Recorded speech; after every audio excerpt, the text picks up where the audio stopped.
Welcome to Conflict News 24 updates for you on ongoing global conflicts. Firstly, we'll have a look at Haiti, where protests have been ongoing for the last 6 weeks. Protests are intensifying. Since yesterday, we are seeing massive demonstrations in a small Caribbean country close to the US.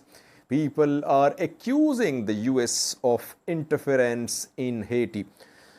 Secondly, viewers, Azerbaijan today shot down an Armenian drone. Videos are being shared. Thirdly, viewers, Russian President Putin last week announced partial mobilization. 300,000 reservists are being recalled. It was said last week that the reservists will undergo 2 week long training, and after that they'll be sent to front lines. But it seems they are being sent to Ukraine without any training. Firstly, viewers, Haiti, small country in the Caribbean Sea with around 11 million population, close to the US, is in the grip of internal crises. The country is known for gang violence, and last year in July, President Jovenel Moise was assassinated. After that, US-backed Ariel Henry started working as the Prime Minister. And since then, we are seeing that anti-government movement is getting stronger. For the last 6 weeks, demonstrations have been ongoing. And since yesterday, massive protests are being seen in Port-au-Prince, capital of Haiti, and in other cities of Haiti.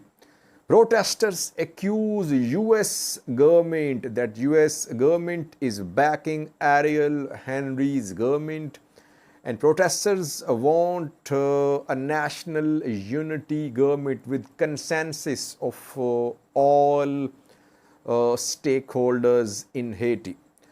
Government is, on the other hand, blaming gangs, that gangs are involved, criminal gangs are involved in these in this uprising against the government. Groups, human rights groups, parties are writing letters to US government that they should stop supporting Ariel Henry, Prime Minister's government.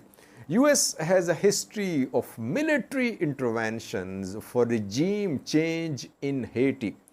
On more than one occasion in the past 3 to 4 decades, US militarily intervened in Haiti to change governments. And people do not want any US influence in Haiti now. They want a government formed after national consensus. That is why protests are intensifying. Gang violence is also on the rise. Cost of living, rising economic issues too, like rest of the world. Country is in the grip of inflation, rising prices, and these demonstrations and gang violence are exacerbating the internal situation in the country.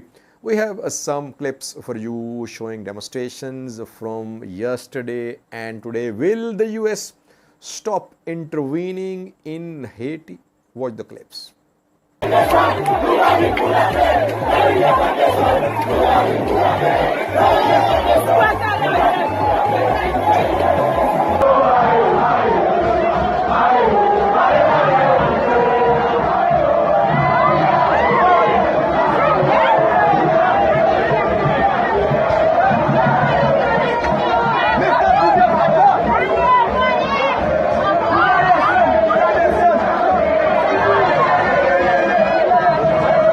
Secondly, Azerbaijan, Armenia, two countries, neighbors involved in dispute over Nagorno-Karabakh for 3 decades, fought a war 2 years ago.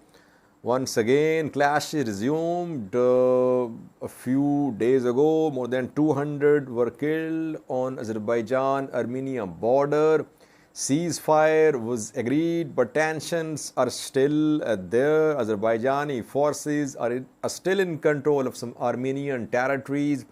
And today, Azerbaijani forces shot down an Armenian drone which was reportedly flying over Lachin, Azerbaijani territory, which was taken by Azerbaijani forces 2 years ago after 44-day long war between Azerbaijan and Armenia. UL 350, I think it's a reconnaissance drone. It was shot down by Azerbaijani forces. They have shared a video as well. It seems from the video that the drone was not shot down by a missile or a rocket. No signs of any fire. It seems that the connection between the drone and the GCS ground control station was cut off. So it was electronic warfare technique applied by Azerbaijani forces. Watch the video shared by Azerbaijani side about the drone, Armenian drone shot down over Azerbaijani territory today.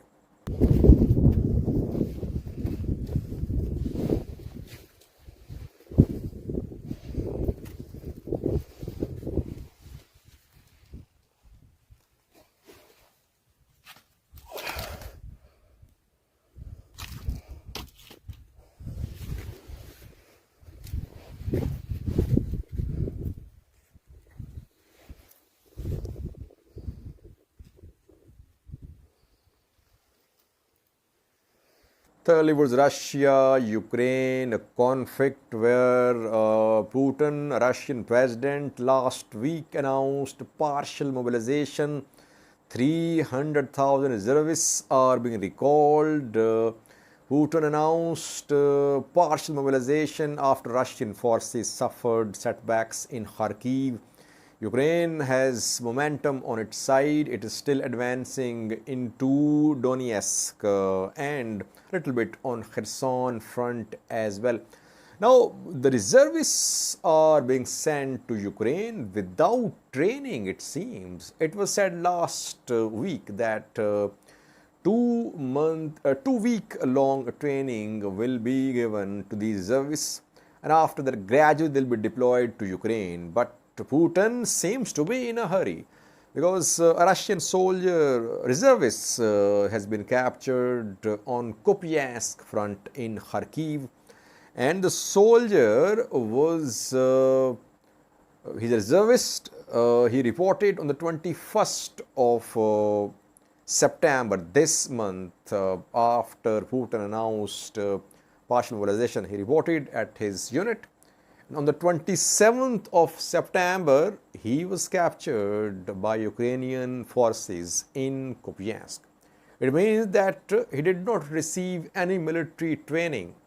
Rather, the day he reported, he was immediately deployed to front lines in Ukraine. So that just shows that Russia is in a hurry. Putin is in a hurry. Next month, October, is very critical for Russia-Ukraine conflict.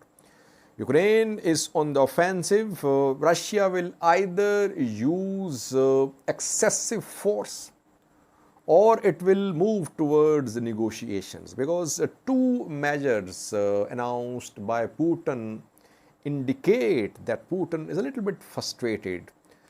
One measure is the mobilization of 300,000 reservists, and second measure is the holding of referendums in 4 zones: Kherson, Zaporizhia, Lugansk, Donetsk, where referendums are being held. Ukrainian territories, Russia wants to annex them.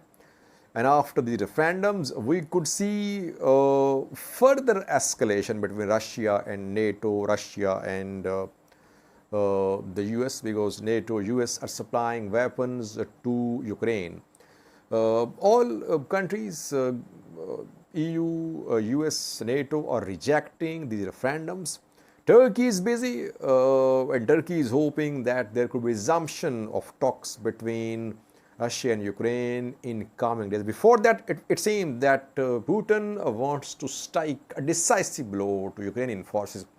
That is why reservists are being recalled, referendums are being held, and we could see use of more force by Russian military in the coming days. October is very critical for this war, viewers. Thanks for watching. Watch the video showing Russian reservist who was captured by Ukrainian forces in Kupiansk.